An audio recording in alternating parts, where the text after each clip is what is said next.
Morning, everyone. Welcome to the Monday, September 29th meeting, a 2014 meeting of the Lewis County Board of County Commissioners. We all three are present this morning, so we have a full quorum, and we'll begin with the flag salute. Commissioner Fund, please. Yes, please stand. I pledge allegiance to the flag of the United States of America and to the republic for which it stands, one nation under God, indivisible, with liberty and justice for all. Please be seated.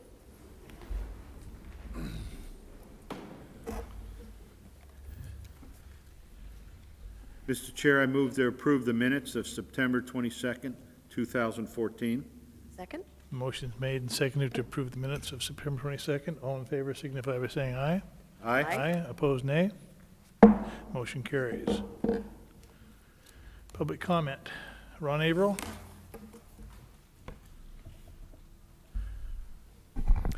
Good morning, Ron Averill, representing Lewis County Farm Bureau. Trying to figure out where that Cougar team came from on Saturday. They've been there all the time. They're hiding in the grass. Is that right? I'm looking forward to the 1st of November. You want to play some bet? Possibly. Last guy that did that, he regretted it. But I wanted to talk to you. I noticed on your calendar that you have Farm Bureau meetings scheduled for Wednesday. There will be no Farm Bureau meeting on Wednesday. First, there's going to be the Flood Authority open house at the museum, and we didn't want to conflict with that. Plus, we're having our annual meeting on the 15th of October, which is Wednesday in 3 weeks. And you are invited. I will get you invitations in the email for that event. It'll be at 6 o'clock at the Vets Museum. And That one is on our calendar. that's on your calendar, okay. And that's at the Vets Museum, right? That's at the Vets Museum. It's $15, and John Stuhmiller, the CEO of Farm Bureau, will be the speaker. Yep. Thank you very much. Michael Coudet.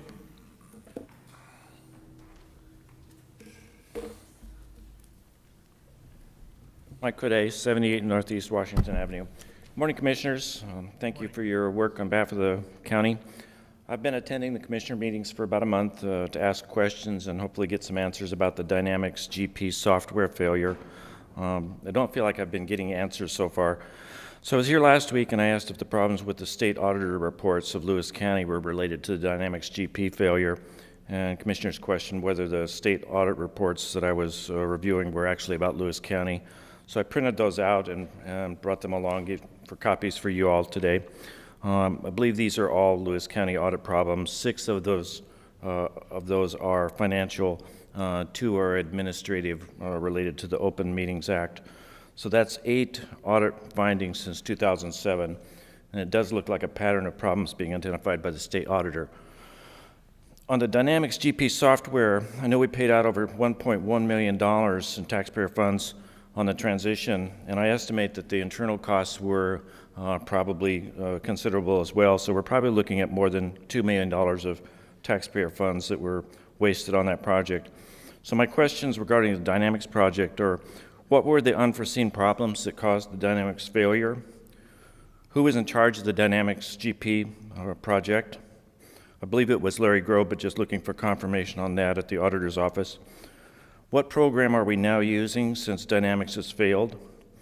Are we continuing to pay ASI, the company that we paid approximately $800,000 for the failed install? Are we continuing to pay them any funds at this point to help us with the financials, or have we stopped paying ASI? And are there any internal reports to the Commissioners regarding the Dynamics failure? I've done a public records request, and I didn't see anything that looked like a internal report, and that seems unusual with it, $1.1 million paid out and lost. On the state auditor reports, I think these findings are all about Lewis County. If I'm wrong about that, just let me know. And here are my questions on that. Are the Commissioners satisfied with the state of financial reporting to the auditor given these 8 reports of problems? And who's responsible for the financial records that are being turned over to the state? I believe these come from the auditor's office, but I just wanted confirmation on that. And my final question, given the Dynamics failure and the pattern of problems cited by the state auditor over the past 8 years, do the Commissioners have confidence in the work of the Lewis County Auditor's Office? Thank you.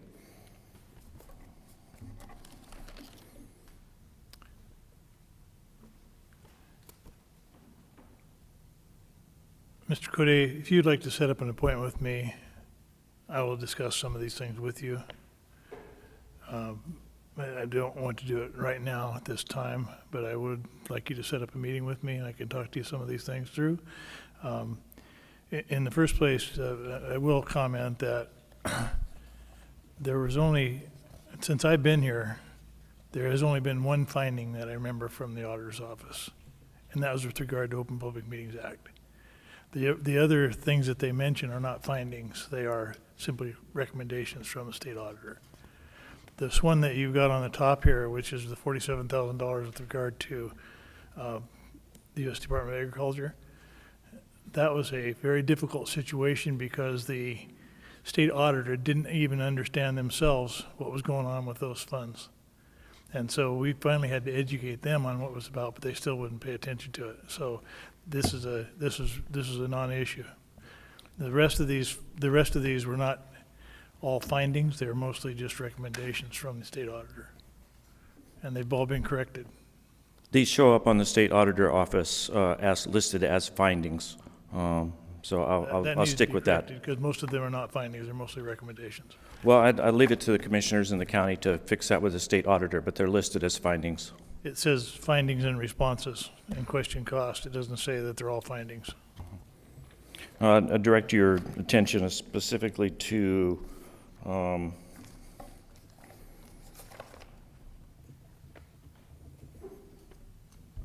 repeatedly they're finding during our audit of the county's compliance with competitive bid requirements, we found the county did not have adequate internal controls to ensure compliance. What year was that? That's December 31, 2007. None of us were here then. I was here. The other two commissioners weren't here. And I, there's no question about that. I'm just asking that, you take over a system and you're responsible for it now, and we've lost $1.1 million on this Dynamics failure, and you have this pattern of findings from the state auditor's office. So I'm asking about your responses to it now. Thank you. Also, in terms of private meetings, I really like public hearings. So I'll keep coming to public hearings and hoping for answers. That's fine. My comments are done. Any other public comment?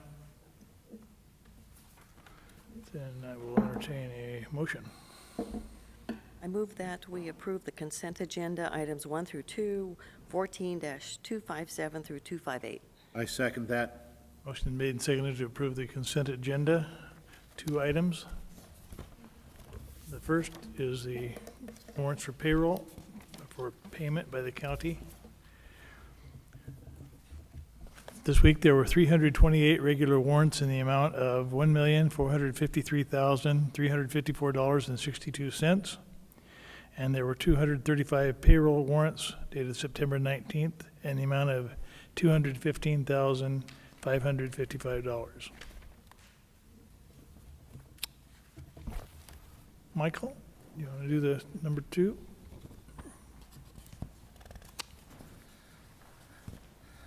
Good morning, Commissioners. My name is Mike Kroll. I'm with the Transportation Planner with Public Works, and I'm here to speak to item number 2.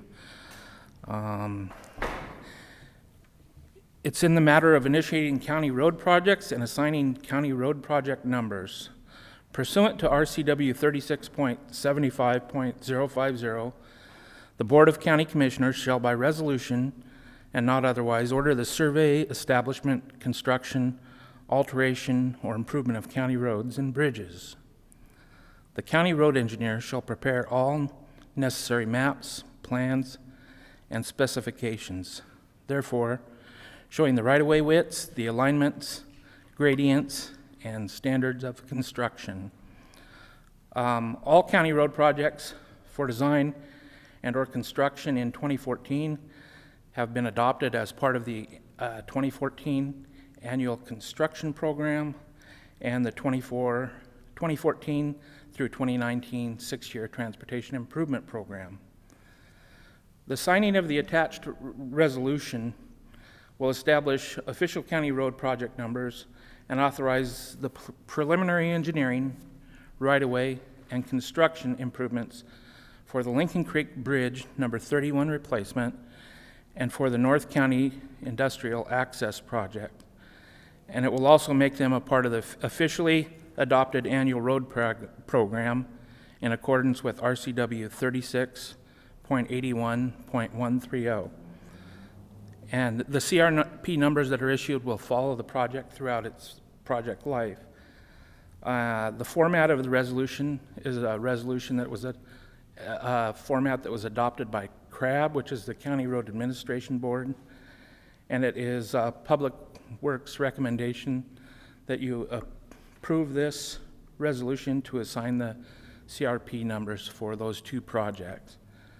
The first project, the Lincoln Creek Bridge project, is a project that was previously a SCOUR project. It's federally funded, and we were able, in the preliminary engineering,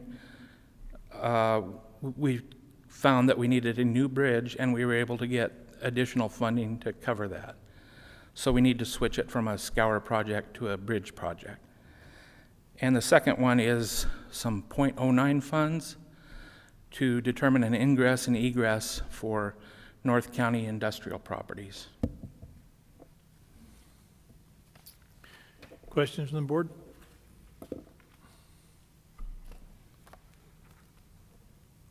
Thank you, Mike. Any other questions on the consent agenda? Hearing none, I'll call for the vote. All in favor signify by saying aye. Aye. Opposed, nay. Motion carries. We have one hearing this morning regarding budget amendment for current expense and other funds. Procedure is per usual. We have a report, a staff report on the hearing, followed by a question and answer period, which is then followed by a resolution to adopt or not the recommendations of staff. So, Mr. Walton. Morning, Commissioners. Steve Walton, Budget Administrator. Copies of the detailed budget amendment are available in the front of the room, and there's also a sign-up sheet for public comment. This hearing requests approval of the third 2014 budget amendment, resolution number 14-259. Notice of this public hearing was published in the Chronicle on September 18th and 25th. The total budget amendment for all funds, as noticed in the Chronicle on the previously mentioned dates, was an increase in expenditures of $445,182, a revenue increase of $149,234, and a use of fund balance in the amount of $295,948. Subsequent to the notice being published in the paper, changes to the noticed amounts occurred, resulting in new totals for this budget amendment. The new total budget amendment amount for current expense and other funds after the changes is now an increase in expenditures of $763,497, an increase in revenue of $234,234, and a use of fund balance in the amount of $529,263. The portion of this budget amendment that affects the current expense fund is an increase in expenditures of $315,908, an increase in revenue of $20,926, and a use of fund balance in the amount of $294,982.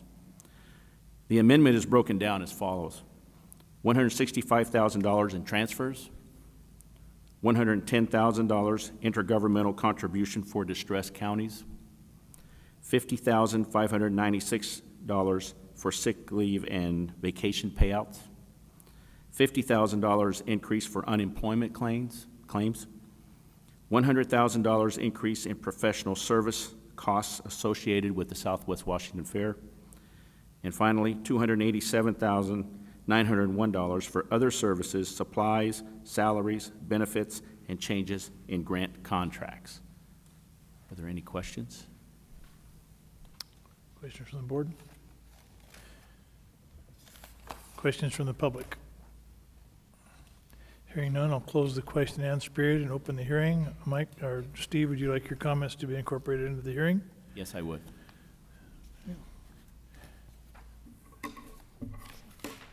We have no one signed up for comment. Did any comment from the board?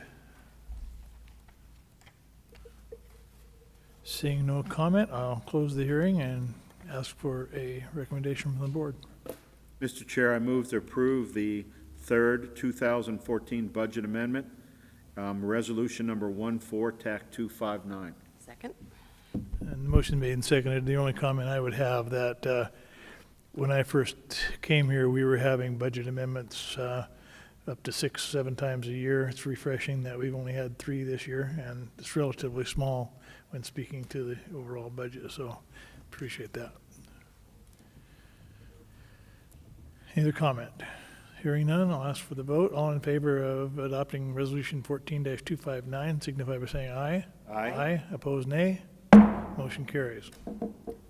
Seeing no further business on our agenda, I move that we adjourn. I second that. Motion made and seconded. All in favor, signify by saying aye. Aye. Aye. Aye. Opposed, nay. We are adjourned.